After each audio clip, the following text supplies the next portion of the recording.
I hate living in fear of being fat again. I recently lost 70 pounds from crash dieting. When I eat, I actually just snack.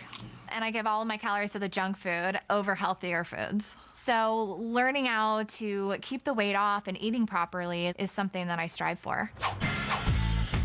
Amber, you lost a significant amount of weight. And you lost it by mainly eating junk food? Yeah. Okay. Well, I brought you and your fantastic husband, Josh, here to my friend Rachel's office. Hi, Amber. Hi, Rachel. Hi, Josh. She's a dietitian specializing in disease prevention and a nutrition expert for Glamour magazine. And I wanted you here, Josh, because I think you're a wealth of information, and I figured this wasn't going to be the easiest for you to talk about. Tell me about the weight loss. I found that when I was stressing, I was losing weight, and I started liking it. And I'd been trying for so long to lose weight, just to lose that last 20 pounds. I just wanted to be 170, and it just kept snowballing. How do you keep the weight off?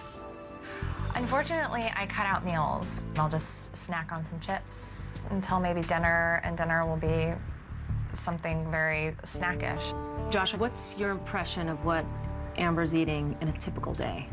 Would be defined probably as one meal and probably half the nutrition she needs. How does that make you feel? Well, it's heartbreaking, you know, from myself to her son. How old? He's 8 years old. 8 years old.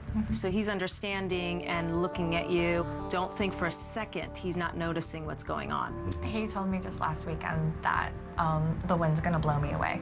Are you worried about Amber? Absolutely. Well, when it comes to the nutrition side, this can be more than just a problem. This can actually become a disease. The lack of nutrition and the way she's eating now could cause a lot of problems. Exactly. There's no sense in me sugarcoating it. Osteoporosis, heart disease, possibly cancer. Your antioxidant intake is at like ground zero. I mean, it's zero. I'm just so embarrassed that I'm having to... It's a very hard subject to talk about. It's a really hard subject to talk about. I'd like to maybe show you a system that can instill some confidence and really change your life. Yes. What is going on here, Rachel? This is one typical Amber day. Does this look like you? Do you recall eating this in the last few months in a typical day? It's all my foods. How many calories are on this plate, just out of curiosity? About 1,600 calories. Okay. Really? Yeah. What I see here, it's destroying your insides. Now, on this side of the table, how about if I told you that this is about 1,600 calories? Does that surprise you? Yeah. Okay.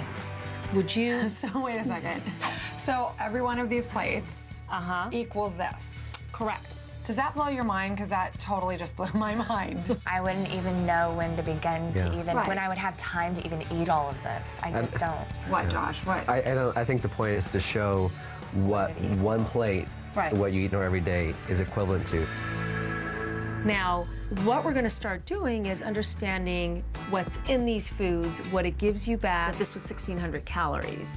That will balance your blood sugars because we have, you know, complex carbohydrates that are not heavily processed. We have good proteins that will build and repair your body. We have some omega-3 fatty acids, which is important for moods and heart health. Honestly, I'm just trying to understand, you know, how I could replace some of the things that I don't like from this table. No, there are replacements that we can find. Okay. We got to take some baby steps and slowly introduce things, one goal at a time. So every time that you want some nacho chips or something crunchy, I want you to try some of the protein pretzels as a replacement. That's it for 1 week. And for your second week, anytime you want some candy or chocolate, I want you to replace it with some dark chocolate and strawberries. I love them. Okay, okay. So Josh, every week when it's time for Amber to change from an unhealthy food to a healthy food, I want you to help her with that. Absolutely, I'm prepared to help her, and this is something that she knows I've been wanting to give her help. I just didn't know how. So Amber, do you feel like this is something you're comfortable in facing? I don't think I know. Good. Good answer.